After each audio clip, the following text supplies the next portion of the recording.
성경 보겠습니다. 마태복음 15장 29절 보겠습니다.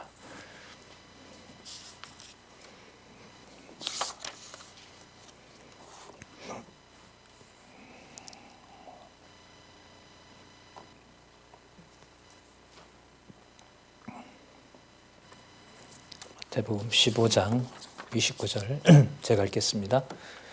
예수께서 거기서 떠나사 갈릴리 호숫가에 이르러 산에 올라가 거기 앉으시니 큰 무리가 절뚝발이와 불구자와 소경과 벙어리와 기타 여럿을 데리고 와서 예수의 발 앞에 두매 고쳐주시니 벙어리가 말하고 불구자가 건전하고 절뚝발이가 걸으며 소경이 보는 것을 무리가 보고 기히 여겨 이스라엘의 하나님께 영광을 돌리니라. 지금 우리 성경 마태복음 15장 29절부터 31절까지 읽었습니다. 우리 교재는 성경 강론 13권 6915페이지에 보면 마태복음 15장 29절부터 31절까지 요약이 나와 있습니다. 그 본문 밑에 보시면 본문은 이렇게 설명하고 있죠. 제가 읽어보겠습니다. 본문은 예수께서 구약의 언약을 성취하러 오신 그리스도이심을 지체가 부자유한 모든 자들을 고치는 표적으로 가르쳐 증거하신 내용이다. 자, 무엇을 증거하신 거냐 하면 예수께서 구약에 약속한 메시아, 메시아이심으로 선지직을 성취하셔야 되죠. 그 자신이 선지자임을 증거하신 내용입니다. 우리 5장에서부터 시작된 선지자 직임에 의한 성취, 우리가 이제 선지자 직임 거의 끝부분에 와 있는데요. 늘 말씀드린 것처럼 선지자 직임은 개념 6개로 정리하는 것이 매우 도움이 된다고 말씀드렸습니다. 강론집에 보면 말씀과 표적 이렇게 되는 거죠. 자, 5장에서부터 9장까지 말씀과 표적.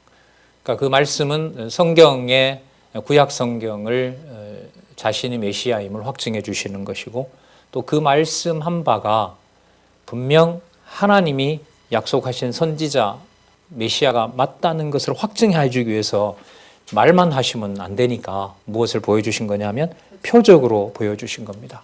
그래 다음에 이제 교훈을 하세요. 교훈은 주로 들을 자기 백성들에게 교훈을 하시고요.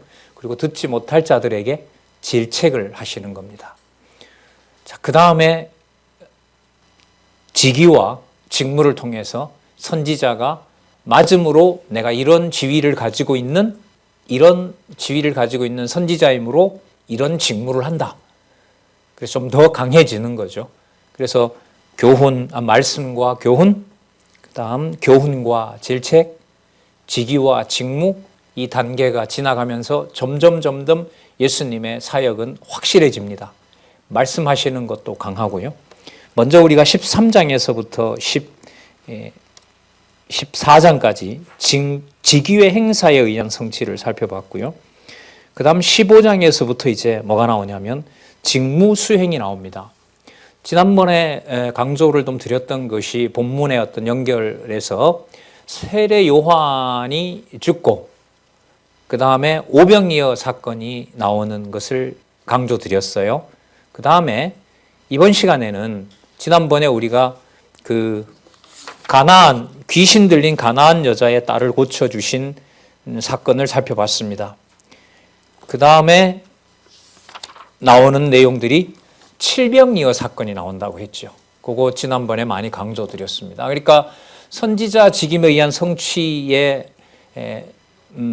끝부분에 나오는 이 성경의 연결성의 중요함을 다른 부분 일일이 다 말씀을 강조드릴 수가 있지만 이제 특별히 오병이어가 우리 오병이어 사건을 대부분 많이 알고 있고 칠병이어도 좀 많이 알고 있는데 그 사건이 나온다는 것을 아는 것이 중요한 것이 아니라 구약에 약속된 메시아임을 마지막 구약의 선지자라고 할 수 있는 세례 요한이 아주 비참하게 순교를 하죠. 그러면서 예수님이 그 보고를 들으시고 당신이 메시아이심을 확증해 주시는 내용이 뭐냐면 바로 오병이어 사건이었습니다. 그러니까 모세를 통하여 하나님께서 천만 이스라엘 백성들에게 하늘로부터 내려온 양식을 40여 년 동안 먹게 했으니까요. 그걸 지금 예수님께서 이루시는 것이라고 보면 되죠.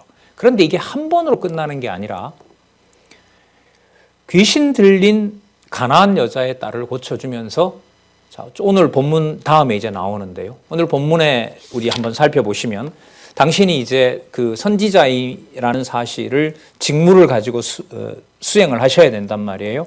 30절에 보시면 15장 30절에 큰 무리가 절뚝발이와 불구자와 소경과 벙어리와 기타 여럿을 데리고 와서 예수의 발 앞에 두며 다 고쳐줍니다. 자, 요거는 뭐하고 연결을 시켜야 되냐 하면 두로와 시돈 지방에 가서 가나안 여인의 딸을 고쳐줬잖아요. 그러니까 누구를 고쳐준 거냐 하면 이방인에게도 메시아임을 알려주는 겁니다. 그러면 그 가나안 여자에게 고쳐줬던 것을 거기에만 머무르시는 것이 아니고 온 지역 갈릴리 호숫가에서 또 고쳐주시는 거예요. 그래서 30절에 보면 큰 무리가 나왔죠. 절뚝발이도 오고 불구자도 오고 소경도 오고 벙어리도 왔어요. 자, 그런데 31절에 예수님 다 고쳐주셨죠. 벙어리가 말을 하고 불구자가 건전하고 절뚝발이가 걷고 소경이 보는 것을 무리가 보고 기히 여겨. 자, 여기서부터 중요한 개념이 또 나오죠. 누구의 하나님께? 그러면 여기서 뭐가 증명됐죠? 아까 가나안 여인을 포함해서 갈릴리 지역에 있던 모든 무리에게도 그들도 어디에 하나님의 백성에 속한다? 이스라엘 하나님의 백성에 속한다는 겁니다. 그러면 세례 요한 같으면은 단지 유대인을 위해서 올 것 같았는데 참 선지자는 유대인에게만 보여지시는 분이 아니에요. 이분은 모든 아담의 약속을 이루셔야 되기 때문에 이방인에게도 당신이 메시아라는 사실을 알려주시는 겁니다. 그래서 귀신 들린 가나안 여인의 딸을 고쳐준 다음에 뭐가 나온다? 갈릴리 호숫가 지역에서 절뚝발이, 불구자, 소경, 벙어리를 고쳐주시고 그들을 통하여 그들도 이스라엘 백성이기 때문에 어떤 하나님께 영광을 드리게 된다? 이스라엘의 하나님께 영광을 돌리게 된다. 그럼 그 사람들도 어디에 소속한 백성이라는 거죠? 그렇죠. 이스라엘에 소속한 백성이라는 거죠.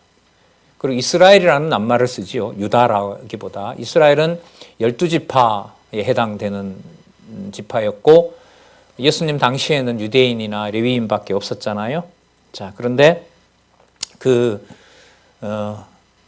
가나안 여인부터 시작해서 갈릴리 지역에 있는 자들도 어느 백성에 들어주신다? 이스라엘 백성에게. 자, 여러분 그 다음에 뭐가 나오냐면 질병이어가 나와요.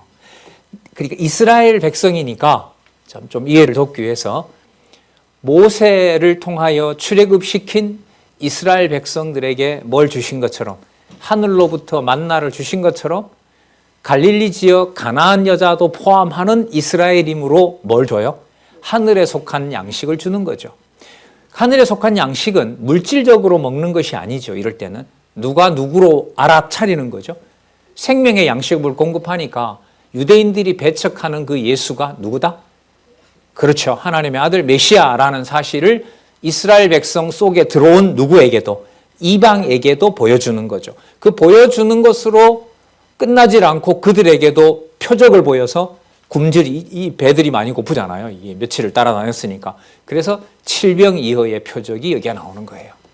그러니까 오병이어 표적은 세례 요한이 죽고 난 다음에 내가 진짜 세례 요한이 이제 없으니까요. 구약이 끝났으니까 내가 진짜 누구다? 선지자다. 선지자 직임을 수행하는 내가 내 아버지로부터 온 진짜 선지자다. 아버지로부터 온 선지자라는 말은 뭐냐면 아버지의 뜻을 가장 잘 아니까 당신이 메시아이고 그 아버지 뜻을 전하니까 뭐가 되는 거예요? 선지자가 되는 거죠. 그래서 선지자 직임이 성취인 거고요. 칠병이어는 어떤 사건이 있느냐? 유대인에게만 한정되는 것이 아니라 두로와 시돈 지방의 가나안 여인에게 고치면서 갈릴리 호숫가에 이르는 모든 이방에게도 당신이 하나님의 보낸 선지자임을 보여주시고 그들이 누구 이름을 부르도록 이스라엘의 하나님께 영광을 돌리도록 하고 그들에게도 똑같이 이스라엘 백성들이 과거에 먹었던 만나인 신령한 양식을 뭐 하는 거죠? 먹게 하시는 메시아라는 사실을 알려줍니다. 그래서 여러분 그 다음 사건이 칠병이어입니다.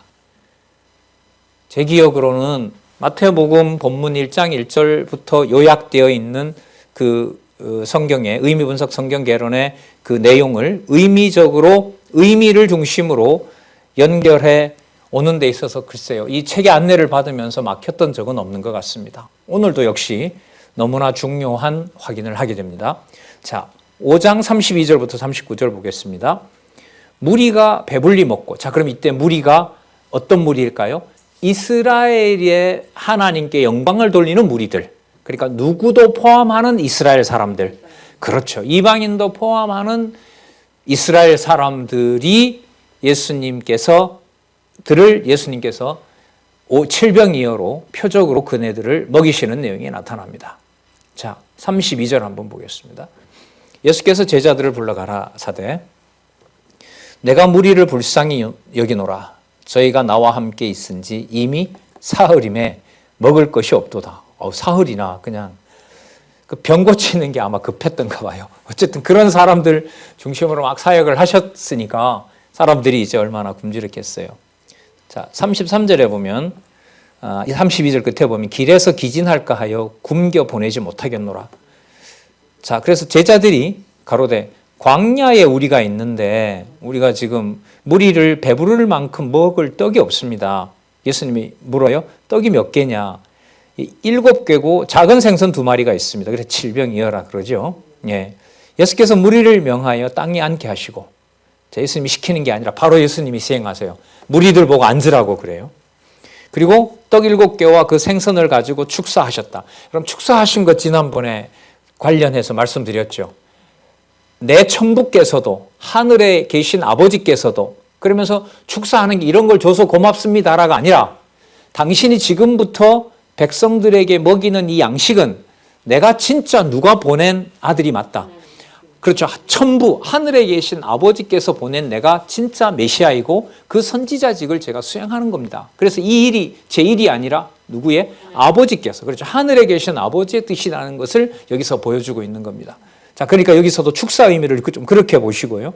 제자들에게 주시니 제자들이 무리에게 주매 다 배불리 먹고 남은 조각을 7광주리에 차게 거두었으며 먹은 자는 여자와 아이 외에 4,000명이었더라. 앞에는 5,000명이었죠. 예수께서 무리를 흩어 보내시고 배에 오르사 마가단 지경에 가시니라. 그러니까 마가단 지경은 뭐냐면요. 지금 있는 지역에서 건너편이라 보시면 돼요. 뭐 지역을 외울 필요는 없어요. 그러니까 뭘 건너가는 거예요?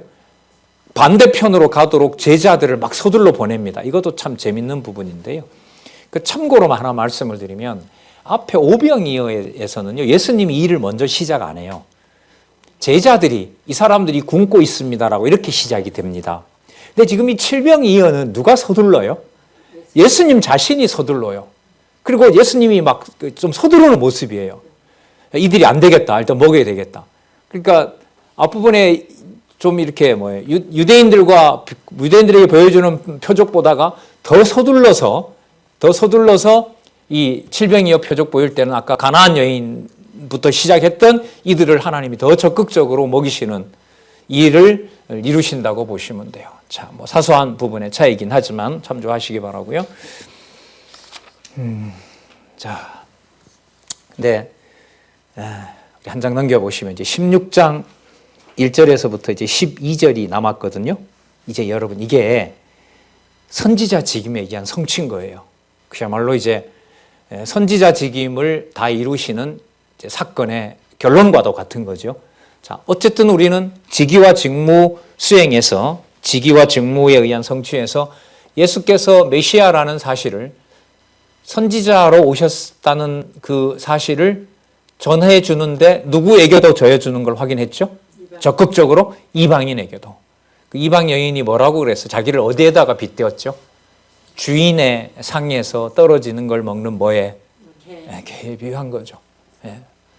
그들을 칠병이어 역사로 챙겨주시는 겁니다. 자, 그러면 16장 1절에서부터 12절에 보면 오히려 본래 자손이었던 유대인들에게는 달라고 해도 아까 여러분 모였던 군중들은 떡을 달라고 했어요. 예수님이 서둘러서 챙겨주셨어요. 본인이 챙겨주셨어요. 근데 반대로 바리새인들과 사두개인이 와서 당신이 메시아인 줄 알고자 한다라고 했을 때 오히려 그걸 뭐예요? 안 이루어 주세요. 오히려 책망을 하세요. 자, 한번 그 내용들을 살펴보도록 그렇게 할게요. 자, 6장 1절에서부터 4절 6, 9, 19에 보시면 바리새인과 사두개인이 표적을 보이라는 요청을 승낙했어요? 거절했어요? 거절하셨어요. 자, 6장 1절을 좀 볼게요. 바리새인들과 사두개인들이 와서 예수를 시험했어요. 그러니까 예수님께서 시험하니까 표적을 보여주질 않아 버렸습니다. 그러면서 하는 말이 뭐냐면 하늘로서 오는 표적 보이기를 청했습니다. 여러분, 하늘로서 오는 표적 아까 보여줬지요, 벌써. 칠병이어 사건으로 이미 보여줬잖아요. 하늘에서부터 떡을 주시는 하나님의 능력을 찬양하도록 했단 말이죠. 자, 2절에 보면 예수께서 대답하여 가라사대 너희가 저녁에 하늘이 붉으면 날이 좋겠다 하고 아침에 하늘이 붉고 흐리면 오늘은 날이 굳겠다 하나니 너희는 천기는 분별할 줄 알면서 시대의 표적을 분별할 수는 없느냐 이렇게 합니다. 시대의 표적은 아까 예수님께서 오병이어와 칠병이어를 통해서 당신이 하늘에 속한 선지자임을 확증해 주셨잖아요. 자, 그러면서 4절에 보시면 악하고 음란한 세대가 표적을 구하나 요나의 표적밖에는 보여줄 표적이 없느니라 하시고 저희를 떠나가십니다. 그러니까 보여주시는 거예요? 안 보여주시는 거예요? 안 보여주시는 거죠. 자, 거기 보시면 악하고 음란한 세대라는 말은 이 강론집에 설명해 놓았죠. 바리새인과 사두개인들 같은 부패한 족속을 말하는 거죠. 자, 그러면 뭐가 부패한 거냐 하면 그리스도로 오신 예수를 뭐하지 않는 자들, 그죠? 비난하는 자들, 따르지 않는 자들, 그들이 바로 악하고 음란한 세대인 거죠. 그러나 아까 가나안 여인, 개라고 스스로 비유했던 그런 가나안 여인들에게는 오히려 당신이 누구임을 확증해 주세요. 주 다윗의 아들, 하나님의 아들, 메시아, 선지자라는 사실을 확증해 주시는 거죠. 이게 전부 당신이 하늘에 속한 하나님의 뜻을 이루시는 거예요. 그러니까 예수님께서 그 당시에 있었던 그 당시에 잘 사시려면 무리 없이 사시려면 바리새인들하고 사두개인하고 친하게 지내야죠. 그들하고 잘. 그런데 그건 아버지의 뜻이 아닙니다. 아버지께서 정하신 뜻을 전하는 것이 바로 하나님의 참 선지자이기 때문에. 자, 그러면서 4절에 아까 말씀드린 대로 악하고 음란한 세대, 그 부패한 세대인 거죠. 그리스도를 모르는, 예수를 그리스도로 모르는. 그러면서 요나의 표적밖에 보여줄 것이 없다고 말합니다. 이 요나의 표적은 앞으로 이제 예수님께서 죽었다가 3일 만에 살아나시는 거죠. 최대의 표적이라고 할 수 있는 부활인 거죠. 자, 이것도 이제 좀 생각해 보면 재밌는데요. 사실 지금 바리새인들과 사두개인들이 와서 표적을 보여달라고 그러잖아요.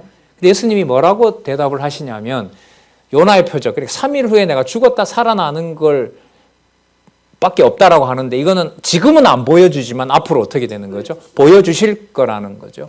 그런데 그 예수님을 십자가에 죽이는 자들이 누구예요? 바로 이 바리새인들과 사두개인들이에요. 그럼 이렇게 정리를 할 수가 있어요. 요나의 표적을 보여주시는데 그 요나의 표적을 이루는 과정에 예수님을 실제로 악하고 음란한 세대라 그랬죠.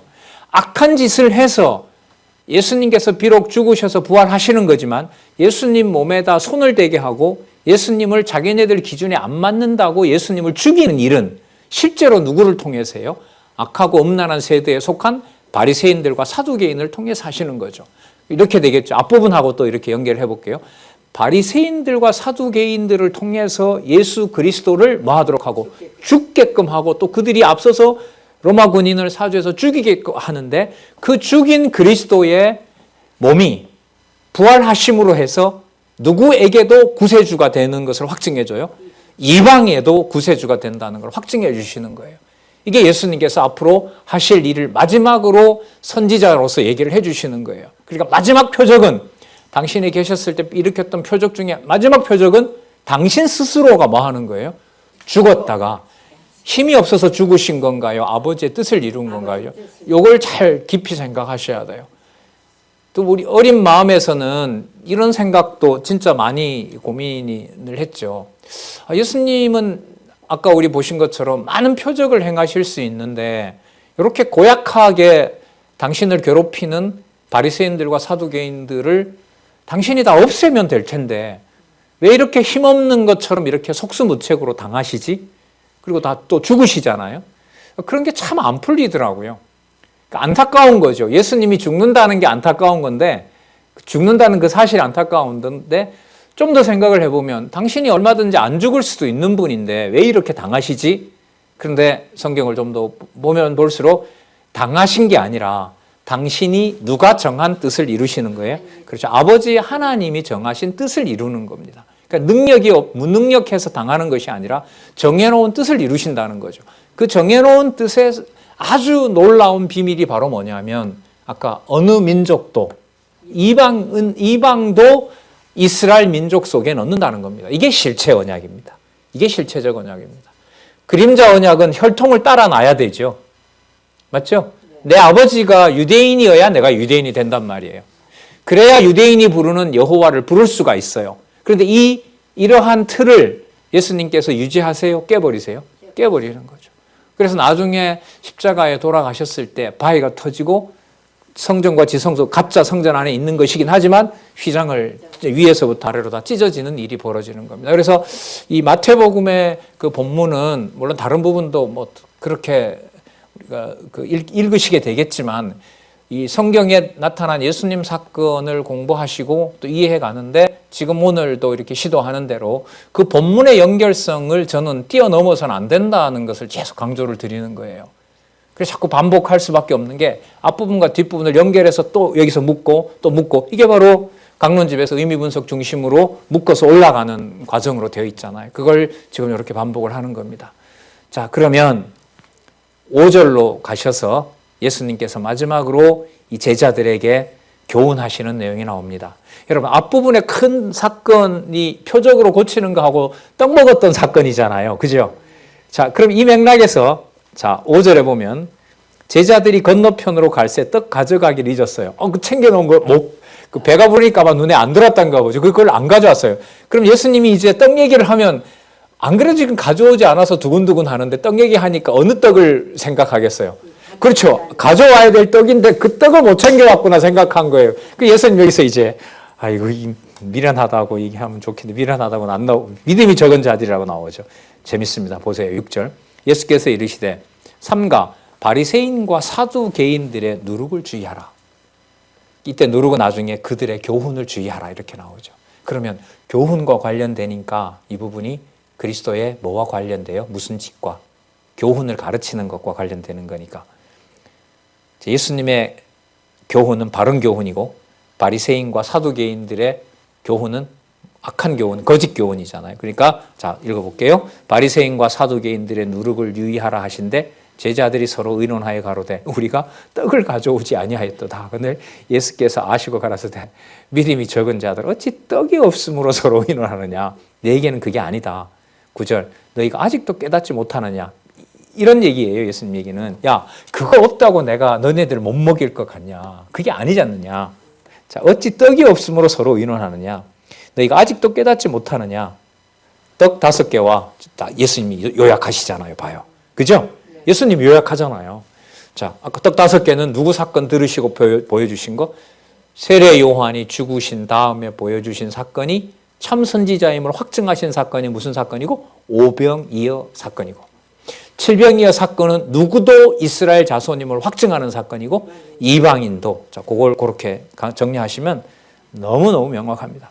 떡 5개로 5,000명을 먹이고 죽은 것이 몇 바구니며 떡 7개로 4,000명을 먹이고 죽은 것이 몇 광줄이었던 것을 기억하지 못하느냐.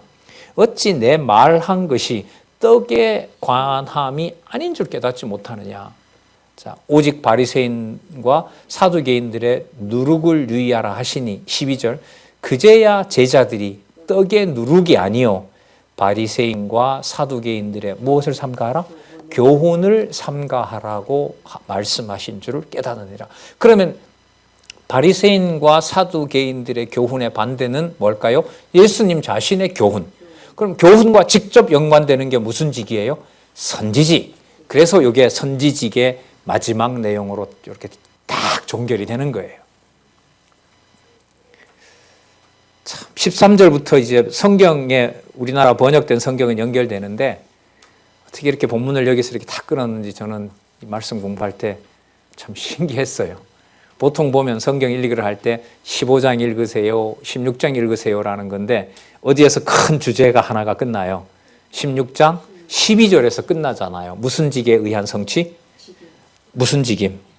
오늘 무슨 직임이었었죠? 선지자 직임에 의한 성취가 5장에서부터 시작해서 지금 어디에서 16장 12절에 딱 끝나는데 요거 하나는 앞으로 기억하시기 바랍니다. 16장 12절에 누룩 얘기가 나온다. 왜 누룩 얘기가 나오느냐? 바리새인들과 사두개인들이 가르치는 그 내용이 거짓된 것이 너무 빨리 퍼지잖아요. 지금 이 여러분 우리 당하는 이 코로나 사태가 얼마나 많이 확산되고 있어요. 진짜 우리나라 한국 역사에 보면 전쟁 때도 모였고요. 우리 선배들 보면 일본 순사들이 그 칼하고 총을 가지고 칼과 총을 가지고 있었을 때도 우리 원로 아버님 얘기 들으셨잖아요. 그때 우리 저자 원로는 그때 10대 9살 10살이었고 그 마루에 동네 분들을 모아서 말씀 전하고 그 문 앞에는 일본 순사들이 칼과 총을 들고 서 있고 그런 때도 모였고 뭐 국가에 여러 사태들이 있을 때도 모였는데도 하나님께서 이 전쟁도 아니고 무슨 이게 계엄령이 내린 것도 아닌데 이 성도들이 함께 함부로 이제 마음 놓고 만나지 못하게 하는 일이 벌어진 거죠. 이거는 무엇보다도 하나님 앞에서 진리의 말씀을 소홀했던 우리 한국 교회에 대한 분명한 하나님의 경고라고 보고요. 또 감사한 것은 어쨌든 이렇게 전할 수 있는 방도가 있다는 것에 너무너무 감사드리고요. 진짜 받은 거 성실하게 그렇게 수행, 뭐 또 질병이 질병이니만큼 조심하면서 그렇게 이 상황을 하나님께서 풀어주기를 누구나 다 간절하게 구하고 계시겠죠. 자, 그래서 선지직의 마지막은 바로 바리새인들과 서기관들의 교훈과 연관된 뭘 유의하라? 누룩을 유의하라. 그러니까 이스트의 특징이 뭐죠? 요만큼 넣었는데 뭐가 돼요? 몇 배로 퍼지는 거죠. 그런데 예수님의 말씀은 반대였었죠. 천국은 어떤 거라 그랬죠? 겨자씨만한 게 들어가서 아무것도 없고 죽은 것 같은데 그게 커져서 뭐가 와서 깃든다? 새들도 와서 깃든다라고 얘기를 하신 거예요. 그러니까 말씀의 확산은 분명히 되고 있는데 뭐는 보이질 않아요. 쑥쑥쑥쑥 크는 건 보이질 않는 거죠. 근데 바리새인들과 서기관들, 이번에 뭐 우리 이 신천지에 대한 걸 매스컴이 막 하면서 그 비밀스럽고 은밀하게 여러분 복음을 전하는데 왜 그렇게 비밀이 많아야 돼요? 그건 거짓일 확률이 많죠. 사람들한테 공개를 못한다는 것 자체가 뭐 하지 않으니까 떳떳하지 못하니까 공개할 수 없는 거 아니겠어요? 그걸 뭐 교단이 맡고 뭐 하고 했는데 이번에는 그냥 하나님께서 매스컴으로 그냥 세계에다가 그냥 터뜨리는 일들을 하신 일인 거죠. 그 일이 또 그렇게 엮일 줄 어떻게 알았겠어요? 여러분 장로교 교회들만 그렇다고 해보세요. 예를 들면 상상이지만. 근데 진짜 깊이 저희들이 생각을 안 할 수가 없어요. 왜라는 질문 우리가 많이 던지잖아요. 하나님 하필 왜 이 시점에 이렇게 하셨습니까?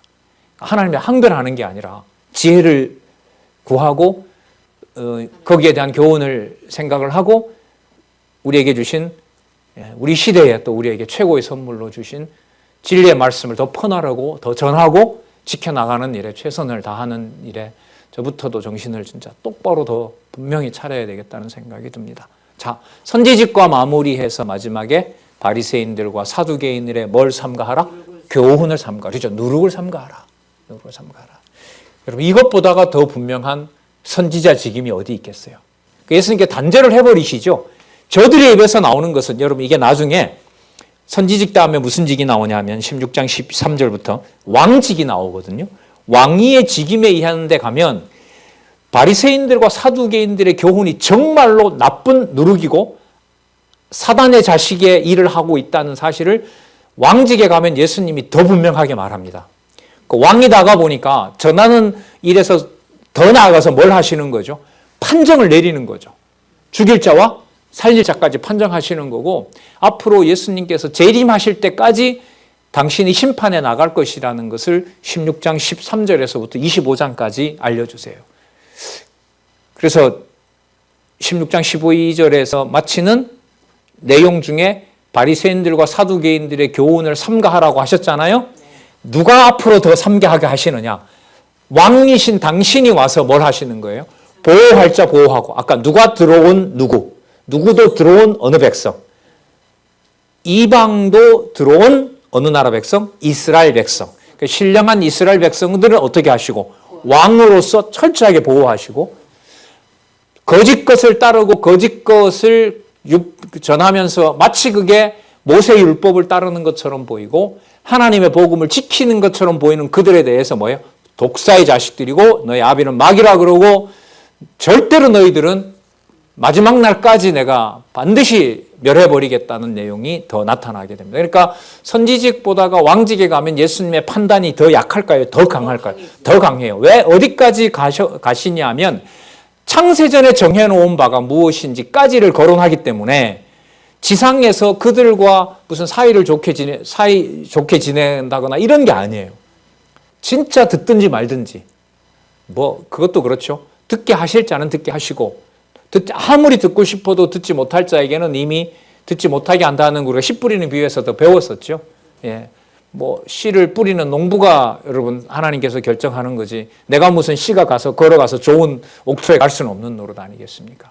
그래서 바리새인과 사두개인들의 교훈을 삼가라고 하는 내용이 당신이 선지자임을 마감하면서 그 어떻게 그런 바리새인들과 사두개인들을 삼가하게 하는지를 당신이 무슨 직을 수행함으로써 선지자직 다음에 왕직을 수행하면서 더 분명하게 말씀을 하시는 거예요. 그래서 요 다음에부터 이제 16장 13절부터 여러분 한번 보실까요? 제목부터 먼저 볼게요. 6924. 뭐에 의한 왕위의 직임에 의한 성취 내용이 여기에서 나오는 겁니다. 왕위의 직임에 의한 성취. 자, 그러면 지금까지 했던 5장에서부터 16장 12절까지 선지자 직임에 의한 성취를 강론집에서 또 묻고 있잖아요. 묶어서 언약대로 성취됐다는 사실을 보여주고 있으니까요. 그 부분 한 번 더 살펴보도록 하겠습니다. 자, 6923페이지에 제일 밑에 단락 마태복음 5장에서부터 16장 12절이라고 나오죠. 찾으셨어요? 6923에 가시면 밑에서부터 네 번째 줄에 마태복음 5장에서부터 16장 12절은 예수께서 구약의 언약을 성취하러 오신 그리스도이심을 선지자 직임에 의한 성취로 증가하신 내용이다. 6가지 개념 강조를 많이 드렸죠. 말씀과 표적, 그 다음 교훈과 질책, 그 다음 직위와 직무, 요 6가지로 자 기억을 하시면 좋다고 그랬습니다. 한 페이지 넘기셔서 6924에 가면 선지자 직임에 의한 구약 근거를 핵심적인 부분을 소개하고 있습니다. 두 번째 줄에 보시면 신명기 18장 15절, 그 다음 이사야 29장 18절, 이사야 35장 5절에서 6절, 그 다음 이사야 53장 4절, 그 다음 이사야 2장 3절, 그 다음 이사야 54장 13절. 주로 어떤 부분이 많이 나와요? 이사야가 많이 나오네요. 여러분 이사야는 선지서에 뭡니까? 처음 나오는 부분이죠. 처음 나오는 부분은 나머지 그 선지서에도 계속 영향을 준다 이렇게 보시면 돼요. 그러니까 만약에 이사야서와 말라기서 두 개를 인용을 하는데 말라기서를 적지 않고 이사야서를 쓴다는 말은 이사야 이후 모든 내용들이 어떻게 되어 있다? 서로 관련이 되어 있다. 그걸 설명하신다고 보면 돼요. 자, 그러면 우리 제3절 왕위의 직임에 의한 성취 부분으로 가셔서 한번 보도록 하겠습니다. 자, 6925페이지에 가시면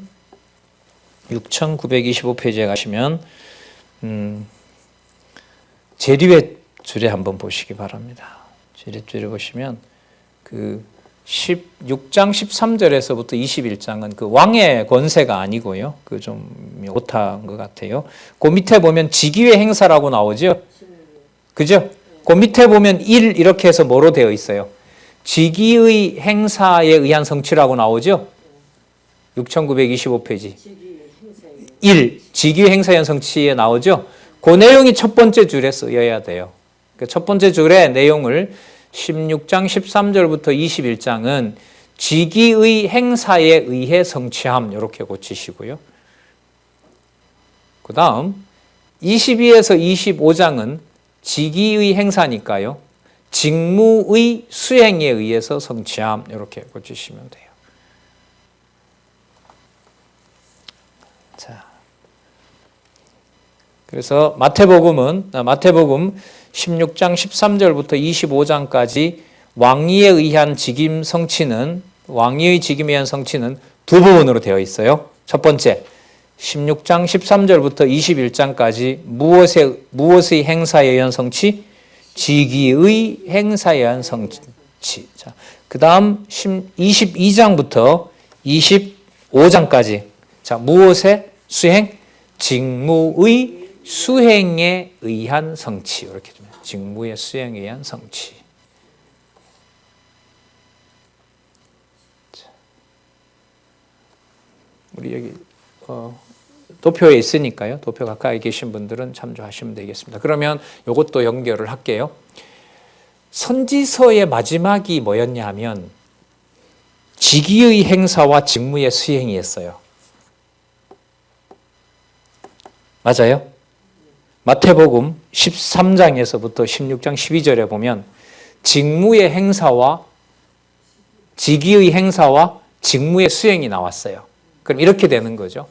제가 여기서 이제 강론을 하려고 하면 먼저 제가 강단에 올라와야 될 사람인지를 증명해야겠죠. 박홍기 강사여야 되는 거죠.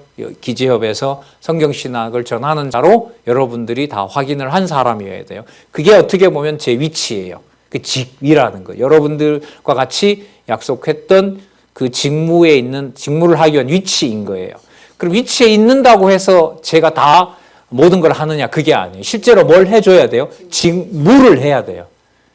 그러니까 뭐와 뭐가 연결이 되는 거죠? 직이니까, 고러한 지위니까, 고러한 직무를 한다. 그러니까 왕위의 직위를 가지고 있으므로 뭘 하신다? 왕위의 직무를 하신다. 이렇게 보면 돼요. 그게 선지서 끝부분도 그렇게 되어 있죠. 말씀과 표적과 교훈과 질책과 또 직위와 직무로 이렇게 되어 있는 것처럼 그게 논리적이에요. 그게 왕직에 의한 성취에 오면 크게 두 부분으로 되어 있어요.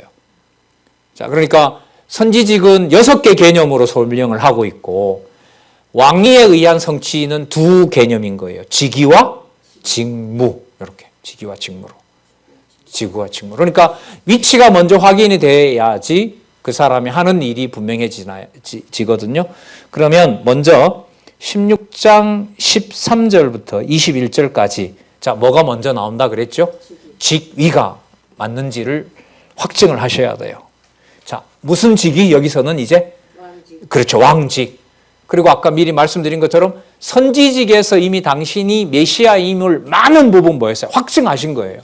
여기서 좀 하나 강조를 드리고 싶은 것은 16장 13절부터 왕위의 직임을 읽으실 때 5장에서부터 16장 12절을 놔두고 본다? 아니면 같이 생각하면서 봐야 된다?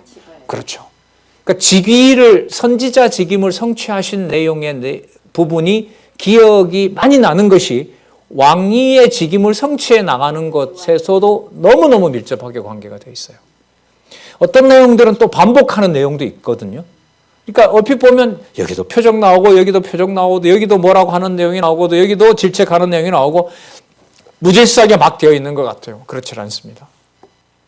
그래서 선지자의 직위가 분명하다는 거, 선지자의 직임이 분명하다는 사실을 꼭 염두에 두시면서 무슨 직으로 가서 더 깊이 들어간다? 왕위의 직임에 가서 간다. 자, 먼저 6926페이지 보면 왕위의 직임은 크게 또 몇 부분으로 나누어지냐 하면 크게 두 부분으로 나누어집니다. 자, 두 부분으로 나누어지는데 세 부분으로 나누어지죠. 6925페이지 6925페이지 밑에서부터 하나, 둘, 셋, 네 번째 줄부터 볼게요. 자, 먼저 16장 13절로부터 17장은 왕직에 뭐가 나와요? 실상, 실제 상태. 왕직의 실상은 실제 상태. 여러분, 우리가 오늘 이렇게 원래 이제 저 혼자 녹화를 하는데 그래도 우리 호크만은 지금 안전하니까요.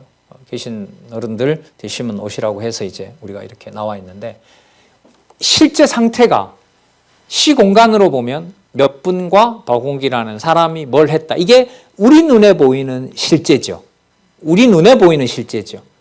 그러나 창세전 하나님께서 작정해 놓으시고 하나님의 교회를 하나님이 세워나가시는 것을 이루시기 위해서 그리고 그 중에서도 특히 우리 신앙의 선배들이 노년을 보내고 계신 이곳에서 이러한 방식으로 하나님의 말씀이 전해지도록 하셔서 하나님의 말씀을 서로 듣게 하고 또 녹화도 하고 있으니까요. 녹화도 하면서 들을 자에게 하나님이 준비하시는 거. 이것은 그렇게 섭리하시는 그 하나님은 우리 눈에 보여요? 안 보여요? 안 보이죠. 그러나 그게 뭐예요? 우리가 앉아 있는 것보다 그게 뭐예요? 그게 실상인 거예요. 그러니까 눈에 보이지 않는 것이 영원하다라는 말씀이 이제 이런 거죠. 그러면 예수님께서 여기에서 왕직의 실상을 보여준다는 말은 눈에 보이는 걸 얘기를 할까요? 하늘에 속한 우리 눈으로 볼 수 없는 걸 말할까요? 그렇죠. 근데 그걸 이해할 때 여러분 뭐가 필요하냐면 선지직에서 이미 말씀하셨던 걸 알아야 돼요. 예를 하나 들어볼게요. 지난주에 얘기했던 것 중에 뭐가 나오냐면 예수님께서 거기 온 사람들한테 물어요. 야, 너희들 다윗 알지? 알지요. 다윗을 저희들이 모를 리가 있겠습니까? 다윗의 그 시편에 보면 다윗이 내 주께 말씀하시기라고 해서 두 주님을 말한다. 그럼 다윗이 두 주님이 있다는 말은 그 중에 한 사람은 여호와이시고 한 사람도 더 있을 거 아니냐. 바로 그가 누구냐 하면 메시아인 나다. 그래서 내가 혈통으로는 다윗의 자손으로 온 건데 그건 우리 눈에 보이는 실상이고 그 다윗이 나를 이미 창세전에 있는 나를 다윗이 뭐라고 불렀다? 주님이라고 불렀다. 그러니까 내가 누구보다 더 높다? 다윗보다 더 높다. 이게 현상적으로 실상을 보는 것 가지고 설명이 될까요? 안 될까요? 안 되죠. 예. 여러분, 예를 들면 어디 아프리카에 있는 어떤 그 사람이 와서 이제 윤권사님 명절이 돼서 초대해가지고 이제 윤권사님 내 이렇게 만약에 족보를 책을 봐요. 근데 그 사람이 느닷없이 뭐라고 하냐면 제가 윤철자 권사님 할아버지보다 먼저 있었습니다라고 그 시꺼먼 사람이 그렇게 얘기를 해요. 그 가만 놔둬야 아니면 쫓아내요. 그 제정신이 없는 놈이죠. 그런 일이 벌어진 거예요. 그 까마득하게 2000년 전에 있었던 그 다윗보다가 그 유명한 다윗보다가 내가 뭐했다? 먼저 있었고 그 다윗이 누구라고 불렀던 자다? 주님이라고 불렀던 자가 나다. 여러분 이게 선지자직임에 의한 성취 이런 내용이 나와요. 그럼 이런 내용을 왕직을 설명할 때 연결시키는 것하고 또 왕 얘기하는가 보다 이거하고는 엄청 다른 거예요. 이 내용이. 그래서 마태복음의 연결성을 단단하게 다져놓는 것이 마가복음, 누가복음, 요한복음 우리는 사도행전 1장 12절까지죠. 예수님이 지상에 계시면서 당신이 구약에 약속한 메시아라는 사실을 확증해 나가는데 매우 중요합니다. 좀 더 강하게 말씀드리면 마태복음에서 이 막과 이 단단한 진리에 대한 확증을 마태복음에서부터 다져놓지 않으면 마가복음도 그게 그거 같아요. 예. 그리고 제목이 좀 달라졌는가 보다. 거기는 신분이지, 거기는 사역이래. 남 얘기하듯이. 그게 왜 그런 말을 하게 되느냐. 그렇죠. 본문을 다 말로는 연결된다고 하지만 그걸 다 끊어놓기 때문에 그래요. 그래서 제가 마태복음 말씀드릴 때는 진도에 크게 신경을 저는 안 쓸 겁니다. 본문의 연결에 일단 초점을 맞추겠습니다라고 말씀드렸던 게 지금 말씀드렸던 부분이에요. 5장에서부터 16장 12절에 나타난 당신이 교훈과 표적과 말씀과 표적과 교훈과 질책과 직위와 직무 그 내용을 통해서 땅에 속한 거예요? 하늘에 속한 거예요? 하늘에 속한 거. 육신의 혈통 속에 얽매여요? 육신의 혈통을 벗어나요? 벗어나죠. 그리고 바로 당신은 누구 아들임을? 하나님의 아들로서 하나님이 뭐라고 했는지 정해놓았는지 가장 잘 아는 선지자로서 이제는 실제로 이 나라를 뭐 하는 거죠? 이 세계를 다스리는 거죠. 그래서 16장 13절부터 자 왕직의 실상이라고 말할 때는 당신이 이미 선지자직을 통해서 보여준 하나님이 무엇을 정해 놓았는지를 확실히 알고 있는 걸 가지고 무슨 직을 수행하신다? 왕직을 수행하세요. 그래서 이거는 저도 그렇지만요. 이게 성경을 나는 어느 정도 마태복음을 읽었다는 것 가지고도 안 돼요. 이거는 진짜 오늘 우리 집 어른들 뵙지만은 마치는 시간까지 여러분 하나님이 데려갈 때까지 들을 수 있고 보여준 시간에는 아마 하나님 그렇게 하시겠죠. 뭘 하겠습니까? 나머지 시간에 다른 어떤 행거보다가 이것 더 볼 수 있고 더 마음에 관심을 가지시는 건데, 자, 그래서 좀 길어졌습니다만 직위의 행사에서 왕위의 실상은 이미 선지서에서 말했던 대로 땅에 속한 것이 아니라 어디의 실상을 말해준다? 하늘의 실상을 말해준다. 그러면 무슨 말하고 맞아요? 5장에 나왔던 회개하라? 뭐가 가까웠다? 그렇죠. 천국이 가까웠다. 맞는 거예요, 이게. 그 말이 얼마나 중요한 말인가를 우리가 설명할 수 있는 거죠. 두 번째, 왕직의 실상이 맞으니까 여러분, 왕직이라는 말은 당신이 누구예요? 왕이라는 사실을 증거하는 거잖아요. 그럼 당신이 왕이기 때문에 누구보다도 뭘 잘 알아요? 왕국이 어떤지를 아는 거죠. 그래서 그 다음에 보세요. 왕직의 실상을 얘기하실 수 있는 분이니까 그분이 왕으로서 무엇의 실상을 말해주세요? 왕국을 말해주는 거죠. 6929 밑에서 세 번째 줄. 자, 그러니까 이게 다 연결되죠? 왕의 직위를 가지고 있으니까 당신이 왕인 거고, 왕이니까 누구 나라를 알아요? 자기 나라를 알아요. 그걸 뭐라고 하죠? 왕국이라고 그러는 거죠. 그러니까 왕직을 가지고 계시니까 무엇을 알 수 있어요? 왕국을 알 수 있는 거죠. 여러분, 제가 지금 우리 코로나19가 터졌잖아요. 어제 보니까 국무총리가 이 대구 경북이 특히 대구가 심하니까요. 대구에 직접 내려가서 거기에다가 이 사고 수습 비상 대책서를 거기다가 서치를 하고 거기서 뭐 하는 거죠? 보고를 받고 바로 이제 대통령에게 보고하도록 그렇게 되어 있죠. 그러면 모든 정보를 통해서 지금 이 사태를 막아갈 때 누가 보고가 곳곳으로 막 가면 되겠어요? 안 되겠어요? 안 되죠. 하나로 모아줘야죠. 그리고 국민을 잘 통치할 거 아니에요. 그러면 이 실상을 가장 잘하는 자는 누구죠? 어떻게 보면 최종 보고를 하나로 받는 대통령일 거 아니에요. 행정수반이니까 국가를, 백성들을 보호해가는. 그러면 이렇게 되는 거죠. 대통령직을 수행하라고 저희들이 투표를 통해서 뽑아줬단 말이죠. 그러면 거기에서 당신 지위인 거예요. 그게 직위. 대통령 직위인 거예요. 앉아서 먹고 놀고 이러면 안 되는 거죠. 그러면 이 나라가 잘 돌아가고 있는지를 당신이 상세하게 소상하게 그때그때마다 알려야 돼요. 그러니까 왕직을 가지고 계시니까 뭘 다 알 수 있어요? 왕국을 알 수 있는 거예요. 그러니까 여기 보면 왕직의 실상 다음에 무슨 실상이 나와요? 왕국의 실상이 나오는 거예요. 6925 밑에서부터 세 번째 줄에. 맞죠? 왕직의 실상 다음에 무엇의 실상이 나와요? 왕국의 실상이 나와요. 왕국의 실상이 나와요. 여러분, 왕국의 실상을 안다고 해서 그냥 가만히 있으면 될까요? 안 될까요? 대통령이 보고만 받고 아무것도 안 해요. 그러면 자기 일을 하는 거예요? 안 하는 거예요? 안 하는 거죠. 그러면 당신이 가지고 있는 권한을 써서 백성들을 보호하는 조치를 내려야 될 거 아니에요. 그걸 뭐라 불러요? 왕권의 실상이라고 부르는 거예요. 전부 어디에 속한 거라고요?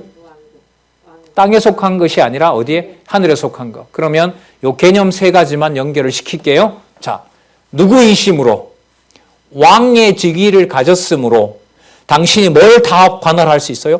왕국을 다 관할할 수 있고, 말로만 관할하는 것이 아니라 실제로 권한을 하셔야 돼요. 수행하셔야 돼요.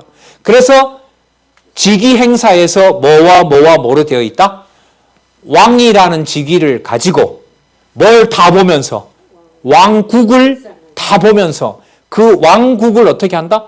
권한을 부려야 된다. 왕국을 보호하기 위해서, 왕국을 관리하기 위해서. 그걸 뭐라 부른다? 줄여서 왕권이라고 그래요. 자, 다시요. 왕직을 가지시고 왕국을 통치하시고 세세한 부분까지 왕권을 행사하시는 분. 따라서 이분이 구약에 언약하신 뭐가 맞다? 메시아로서 무슨 직? 왕위의 직임을 가지고 계신 분이다. 저는 어쨌든 이 16장 13절부터 여러분 오늘 지금까지 개론만 소개했던 21장까지의 본문을 저는 사실 미리 좀 봤습니다. 그래서 확실하게 또 자신 있게 제가 확인한 부분을 여러분들에게 알려드리는 겁니다. 그래서 거기 보면 왕직, 왕국, 또 왕권. 참 동그라미 한번 해보시겠어요? 왕직, 그 다음 밑에 왕군, 왕직 다음에 왕국, 왕국 다음에 또 왕권. 그러니까 왕직, 왕국, 왕권. 한 10번 하면 외우시겠죠. 왕이라는 직위를 가지고 왕국을 관리를 하는데 세세하게 통치해야 된다. 왕권을 가지고. 그래서 왕직, 왕국, 왕권. 이렇게 정리하셔서 16장 13절부터 21장까지 다음 시간에 살펴보도록 하겠습니다. 여러분 다 몇 번 이상 다 읽어오시리라고 확신을 하고 자 재밌게 또 확신 있게 공부해 가실 수 있었으면 좋겠습니다. 기도하겠습니다. 하나님 아버지 감사합니다. 진리의 말씀 더 사랑을 수 있게 하여 주시고 이런 급박한 상황을 섭리하신 하나님 엄격하면서도 또 자기 백성은 분명히 그 이방 여인 가나안 여인처럼 자기 백성이라면 어디에도 버리지 않고 반드시 그 말씀을 듣게 하시는 것을 하나님 저희들이 살펴봤습니다. 칠병이의 역사를 통하여서 하나님의 백성들, 유대인들이 볼 때는 자기 백성이 아니었지만 그리스도가 보실 때에는 하나님의 자녀인 것을 확인해주고 먹여주셨습니다. 하나님, 보혜사 성령께서 우리에게 그때그때마다 현명한 지혜를 주셔서 주의 말씀도 상고할 수 있도록 성령께서 우리를 인도해 주시고 보호해 주시옵소서. 혹여 하나님, 귀한 지체들 가운데 하나님 어려움 가운데 있는 지체가 있는지 심히 우려됩니다. 하나님, 저희들의 심려와 우려 이상으로 하나님께서 하나님의 자녀들을 보호하시리라 확신합니다. 지켜주시고 여호와 경외하는 일에 매진할 수 있도록 한없는 은총을 베풀어 주시기를 간절히 소원합니다. 예수님의 이름으로 기도드렸습니다. 아멘.